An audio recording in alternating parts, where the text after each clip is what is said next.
There were Well, also that's kinda cool, at concepts least. for a couple McDonaldland high chairs that were never produced. And thank God, because Oh these would my have been- god! No shot. Whoever made this design is fucking smoking glue. What is that? I'm glad this shit never actually worked out. Oh god. Yesterworld, the history and downfall of McDonaldland, and the Disney McDonald's Happy Meal. Now, I've never been a big fan of McDonald's. I've also never been a big fan of Burger King or Taco Bell. In general, fast food to me, pretty boring. Now, I would eat it, obviously, but I was like never super excited about it. That's just me. I don't know. If I had to choose, it's McDonald's over Burger King. Taco Bell's pretty decent. All the same thing, really. I've never been a big purist on fast food, but we'll see. I mean, there could be some interesting stuff here. I remember going to McDonald's back when they had the Nintendo 64 set up. When I was a kid, there's also the Play Place. Look at this. They got Grimace looking at you. There's 2 controllers here for each game, but SM64 can only handle 1 player. And there's also no control sticks in any of these. I don't know why that is. Very interesting. So I guess they're trying to force you to use the D-pad, which doesn't work for Mario. I don't know. That was a long time ago when I was like in my single digits. So let's see what's up with the history and downfall of McDonaldland. When it comes to the history of fast food restaurants, there's certainly no shortage of interesting stories. From Taco Bell originating as a hot dog and hamburger stand, Holy shit. KFC's infamous secret recipe, or Jack in the Box's innovation of the 2-way drive-thru intercom.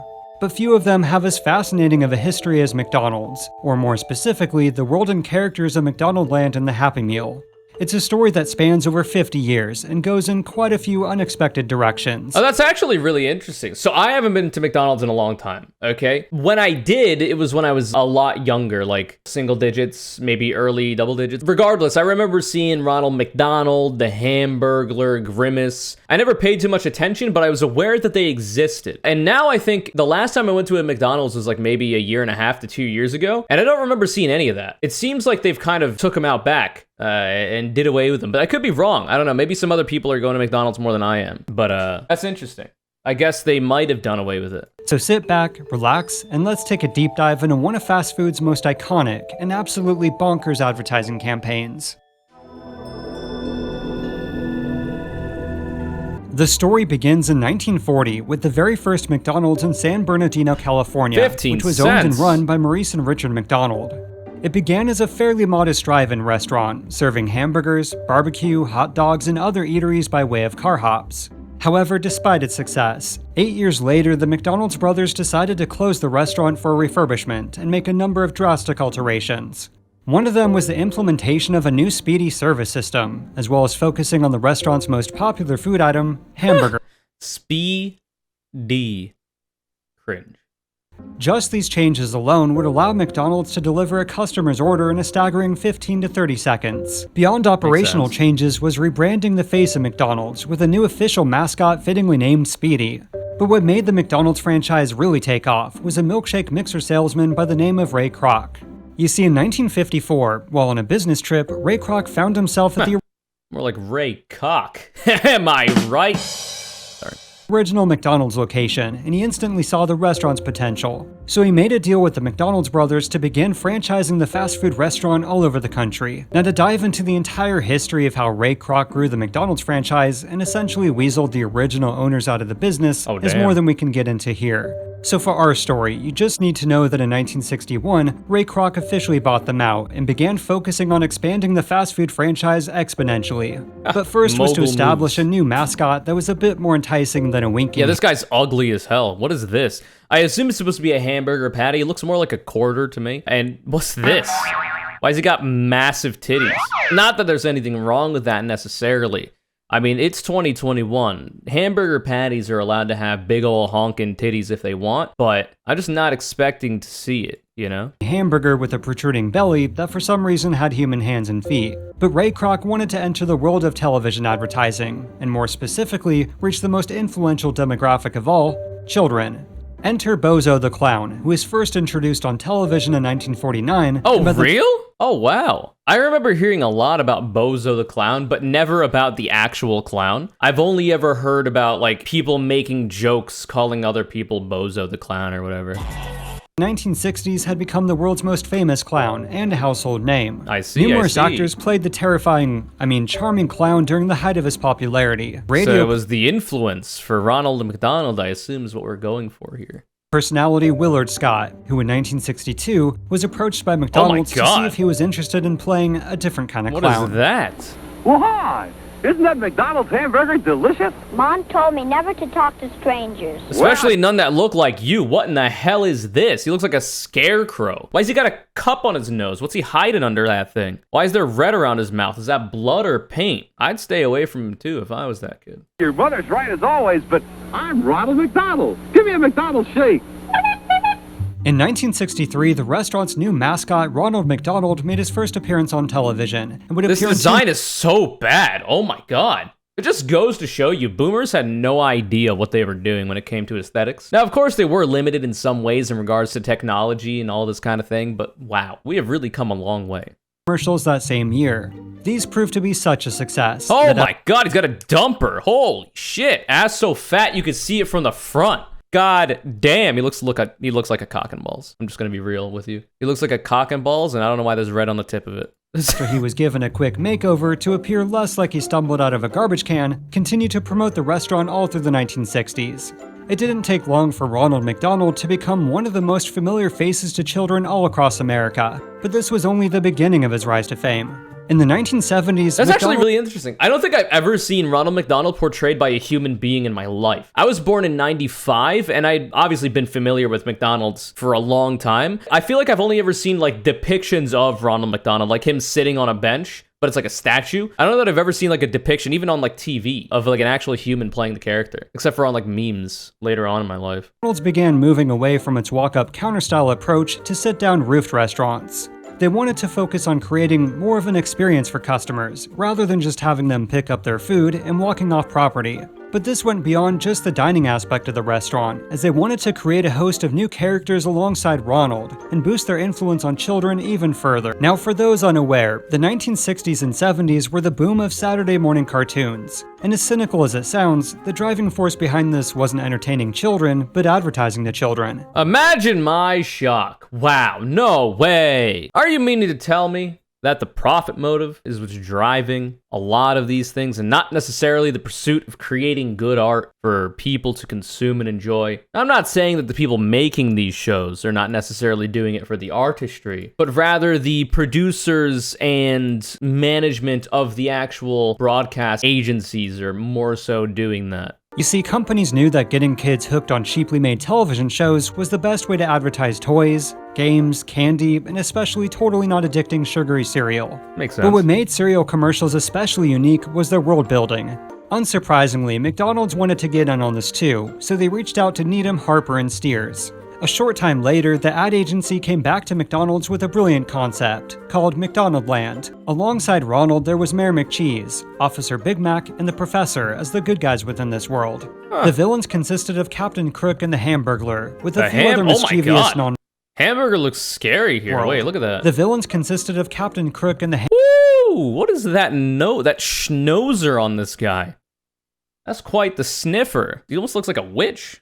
with a few other mischievous non-pun-centric characters like Grimace and the Goblins. McDonald's loved the idea, and before long, production began on the television commercial series for McDonaldland. Each adventure was structured to promote a very specific menu item, which had a direct tie-in to the plot. In fact, many parts of the land itself was quite literally made of McDonald's delicacies, so sort of like a Willy Wonka factory of high cholesterol. The McDonaldland ad campaign was a huge success, and before long, the popularity of the characters spawned a very profitable line of merchandise. There were McDonaldland playsets, comic books, coloring books, bed sheets, puzzles, calendars, souvenir glasses, slippers. Oh my god, imagine having McDonald's bed sheets. Whew, that's not good, man. When it came to the restaurant itself, many were adorned with elaborate murals of the land and its characters. There were also concepts for a couple McDonaldland high chairs that were never produced. And thank God, because these would have been— Oh my god! No shot. Whoever made this design is fucking smoking glue. What is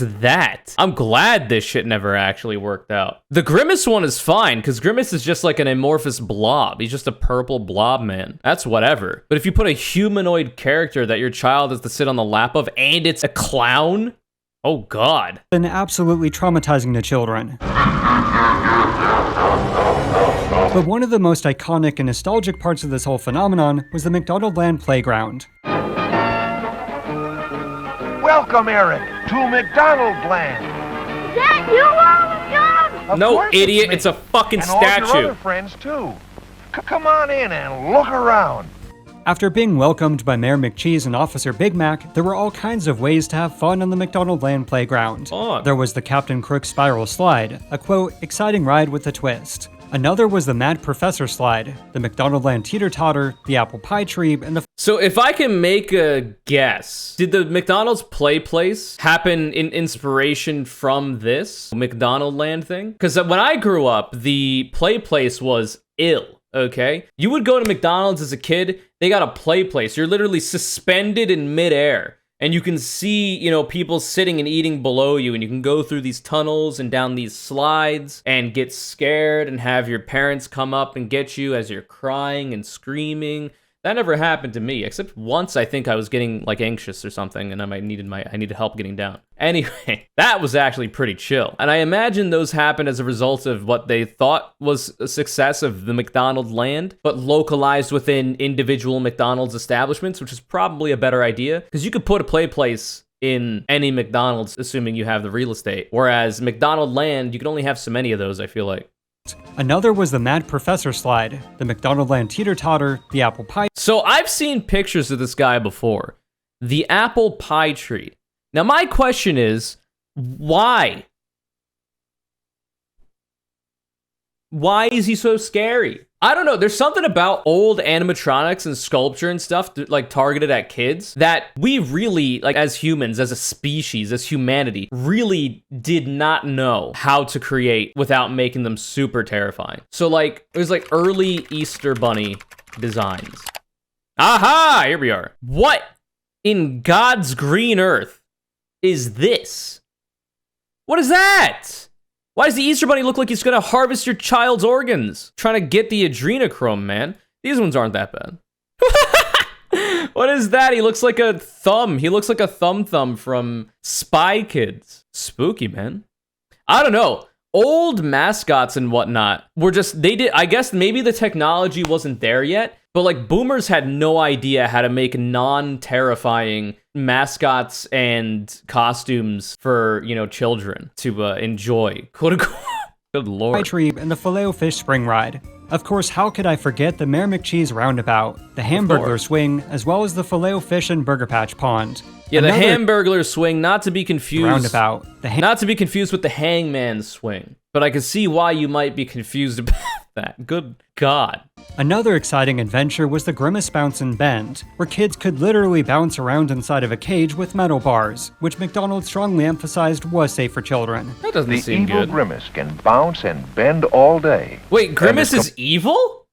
How is Grimace evil? I didn't know that. Anytime I see Grimace, he's just like a jolly-looking purple man. I guess Perhaps his name is Grimace, but I thought that was the joke. That like he's grimacing, but he's actually nice.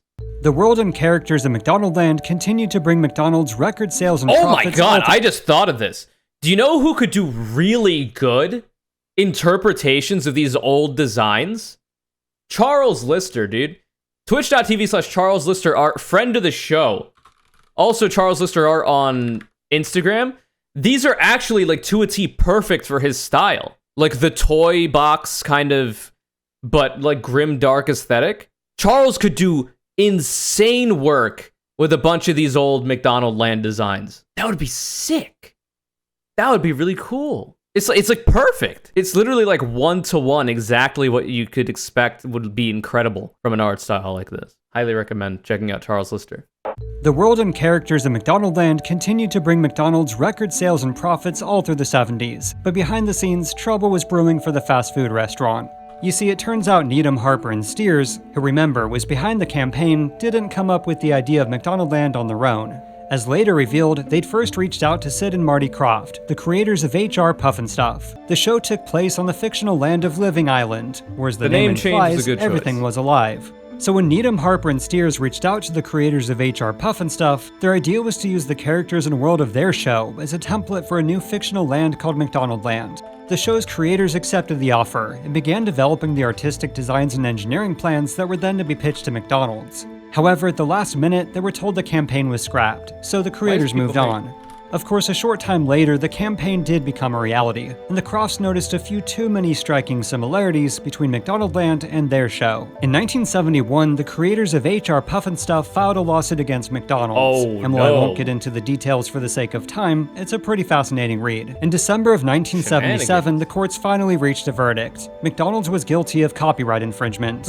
As part of the settlement, McDonald's wound up having to pay the Crofts more than $1 million in damages, well, that's or just nothing. over $4.5 million today. That's still nothing in the grand scheme of how profitable these corporations are nowadays. Damn, they got ripped off. As far as the changes to McDonaldland itself, it gets a little complicated. The court's findings basically concluded that McDonald's infringed on the overall look and feel of the show, not any specific character or element. In the meantime, the lawsuit wasn't the only problem McDonald's was facing. You see, franchise owners were finding that despite a previously successful ad campaign, kids didn't really want to eat at McDonald's anymore. The culprit? Star Wars. What? Kind of. Other fast food restaurants began offering incentives based on the worldwide phenomenon that was Star Wars, such as Burger Chef's Star Wars-inspired Fun Meal. Another example were the collectible Star Wars glasses from Burger King, so all of a sudden McDonald's had steep competition when it came to the children's demographic. The integration of Star Wars simply created a much, much wider appeal, and That makes so much sense too. It's surprising that that wasn't as popular until around this time, I guess. It just seems to make so much sense. Like, partner with other corporations, which is a networking opportunity. It's a mutually beneficial arrangement usually. Other like children's IPs, sell toys, brand things. It's very common now. It's surprising it took them a while to get to it though. Was slow to catch on, unless you count the free shaving razors with the purchase of a Tucker Carlson? It must be. Does anybody know? Looks just like him. delicious McDonald's breakfast sandwich. As the story goes, restaurant owner Yolanda Fernandez, who along with her husband established the first McDonald's in Guatemala, had come up with what she called the Ronald menu. So within the Ronald menu was a regular-sized hamburger, small fry, small Coke, and a small sundae, with an inexpensive toy she'd purchased herself at a local market. Super healthy.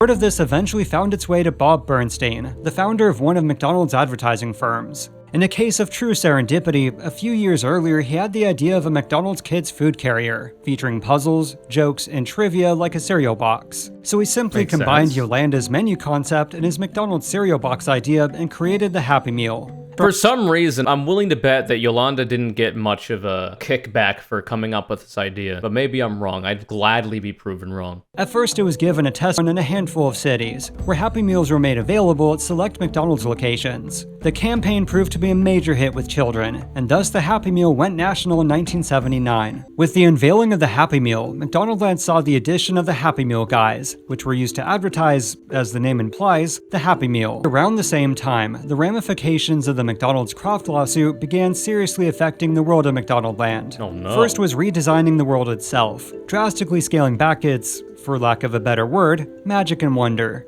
In fact, more often than not, they simply chose to feature the characters in the real world instead. That's not there a was bad also play, the I matter don't of the think, two though. most Puff and Stuff-like characters, Mayor McCheese and Officer Big Mac. The first to go was Officer Big Mac. Those are, oh my god, they killed him and turned him into burgers. Holy. I was gonna say that these two dudes are actually like some of the best designs they had that weren't like objectively terrifying, were kind of cute and whimsical, which would make sense considering the suit found that they copied the aesthetic or some shit, whatever it found. It would make sense that these would be very popular. The world of McDonaldland as a lawless wasteland. However, in the early 1980s, the courts ruled that despite these changes, McDonald's was still infringing on the copyrights of the Croft. So the company relented, and in 1985, retired one of the most iconic characters of McDonald's, Mayor McCheese. No! But hey, at least we got the addition of the adorable, but also kind of terrifying McNugget buddies. Grimace, here's some happy news about McDonald's Happy Meal. Now, instead of a hamburger, you can get a chicken McNugget. The rest of the 1980s Nuggies, dude. Wait, when were chicken nuggets invented? Nugget was invented by Robert C. Baker in a laboratory at Cornell University in New York in the early 1960s. The George Washington carver of chicken. Wow, damn, Nuggies are actually a new phenomenon? That's crazy. That's interesting. Because I've lived with them my whole life. You know, I got Nuggies my whole life. I'm more of a tenders kind of person, but Nuggies are pretty good too. A few additional changes to McDonaldland. One of them was redesigning the Hamburglar, as well as an overhaul to the land itself to appear much more cartoony. But the Happy Meal did more than shake up the world of McDonaldland, as it also gave birth to one of the most iconic and nostalgic restaurant integrations of all time: McDonald's and Disney. You see, when McDonald's first debuted the Happy Meal, much like its competitors, they also decided to get into the movie tie-in business. Their first integration was definitely an odd one, with Star Trek the Motion Picture. People of Earth, unite and bring your kids to McDonald's for a Star Trek meal. That's a regular hamburger, fries, soft drink, a McDonaldland cookie sampler, and a Star Trek prize. It seems like Star Trek has always been more of like a teens to adult kind of program. Star Wars, to me, makes more sense for kids, but I've never seen either, so I don't know. That's just the vibe I've gotten. Before the Travis Scott meal, there was this, The next few years saw a number of other movie tie-ins, but in 1987, McDonald's became the sponsor of the Disney Favorites Happy Meal, a promotion of Disney's home video re-releases of various animated feature films. But then, in a less covered aspect of their partnership, relations soured between the two companies after the drastic underperformance of Dick Tracy. They were so confident that they encouraged McDonald's to really go all in with a massively expensive Dick Tracy ad campaign. There's more than one way to win cash in McDonald's Dick Tracy Crime Stopper. Why the hell would Dick Tracy be huge? I guess that McDonald's and Disney don't only cater to children. Like, they do obviously cater to, like, teens, young adults, and even adults. But, like, it's like a detective movie that's live action? Yeah, it doesn't seem like a kid's thing. That seems like a big strategic blunder. I don't know. But I guess we have the benefit of hindsight. Give it up, prune face. With Disney's assurance, McDonald's created a truly epic promotional lineup, from expensive commercials, contests, and elaborate games. However, while the film was generally well received and had a decent run at the box office, Dick Tracy failed to live up to its high expectations and was ultimately seen as an overhyped flop. I think the big way they might have been able to salvage this is it falls short of expectations. A weekend raid by Dick Tracy netted an estimated $22.6 million in box office receipts, including $1.2 million in sales for t-shirts that serve as tickets at midnight openings. Now, I feel like this might not have flopped as much, and it's a simple reason why. And I think it's actually a very small change that not a lot of people would really think about. Should have named him Cock Tracy, I think. It might have done a lot better. The intricate and rather expensive McDonald's campaign was also a major flop, and was a huge financial loss for the company. So McDonald's began to distance themselves from Disney's ad campaigns, including bowing out of promoting their next animated feature, Beauty and the Beast. However, How are you promoting Dick Tracy, but you don't end up working with them to promote Beauty and the Beast, which is a standard Disney film, hand-drawn animated tale for children and all ages? I'm so confused. Something went wrong there. Restaurant Burger King was more than happy to fill in. Burger King invites you to meet the stars from Walt Disney's Beauty and the Beast, now in theaters. Damn. There's Belle and the Beast, Cogsworth, and Chip. You can collect all four at Burger King. Absolutely rolled. When you buy a kids meal. And where is Burger King now? Burger King. In the shitter. This is more than likely why Burger King was chosen to promote their next animated film, The Lion King. The Burger King Lion King... Imagine missing The Lion King. Damn, McDonald's really shit the bed in this era. It's crazy how things have turned, huh? Burger King is like a who-megalol compared to McDonald's now. McDonald's, on the other hand, only ran a small campaign in the UK, completely missing out on The Lion King sales bonanza in the US. Supposedly, McDonald's franchisee... Like, it's a movie about aminals that can talk and act like humans, compared to a movie about some who-megalol detective that nobody cares about except for your grandpa. Bro, I need to be hired for McDonald's advertisement team. I don't know what the hell they're doing over there. I'm sure they're doing now a lot better than then, but... Were none too pleased with this, so the company promised they would do everything in their power to once again become Disney's go-to fast food chain. 2 years later, they did just that, as McDonald's and Disney announced a 10-year promotional alliance in April of 1996. McDonald's is celebrating a new adventure from Disney. And starting this Wednesday, you can take home the magic of 101 Dalmatians. When the fun's unleashed at McDonald's, your Dalmatian location. Speaking of anthropomorphic animals that always sell well to kids, let's just have 101 of them. Resulted in the massively successful 101 Dalmatians live-action remake tie-in. But the partnership went beyond Disney's animated feature film canon and also became integral in promoting theme park events, such as Epcot's Millennium Celebration. But even during the avalanche of profits from the Disney-McDonald's relationship, between film releases, the world of McDonaldland was still going strong. In terms of the Happy Meals themselves, McDonaldland characters frequently appeared as toys or other forms of collectibles. There was also the McDonaldland Fun Times, the McTreasure Island animated film, and even a surprisingly well-reviewed video McTreasure Island? Game. But it's really in the early 2000s that the McDonaldland franchise and Disney Happy Meal bonanza began to completely unravel. Our big local story Makes tonight, sense. the federal government is now looking into that chicken head found in a McDonald's meal. Investigators with the Department of Agriculture are looking into the discovery as well. That is nasty. That was pretty gross. I don't think it's that bad. A major part of the That's funny.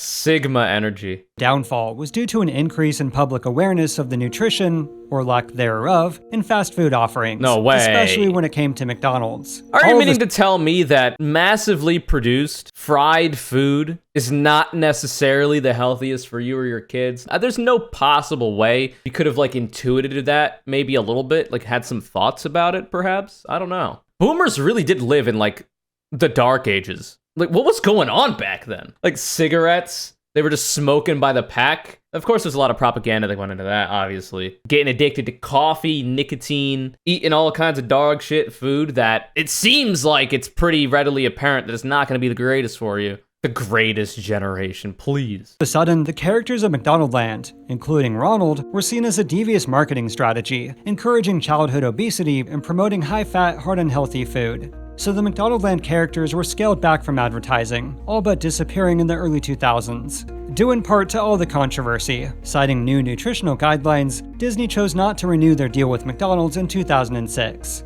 In addition to the Happy Meal integrations, this also meant the removal of the restaurants and McDonald's food items in their theme parks. Hi, how are you? Oh my god, it's got a knife! Have a Ronald Brand. Wait. Hi, how are you? Oh, it's a piece of paper. It looks like a knife from this angle. Jesus. Here he is. I have a Ronald Brand for you. For the next decade or so, McDonald's worked tirelessly to improve their image. However, outside of brief appearances by Ronald, the rest of the characters of McDonaldland were nowhere to be found. The only real And just when they found a better aesthetic for Ronald McDonald, too.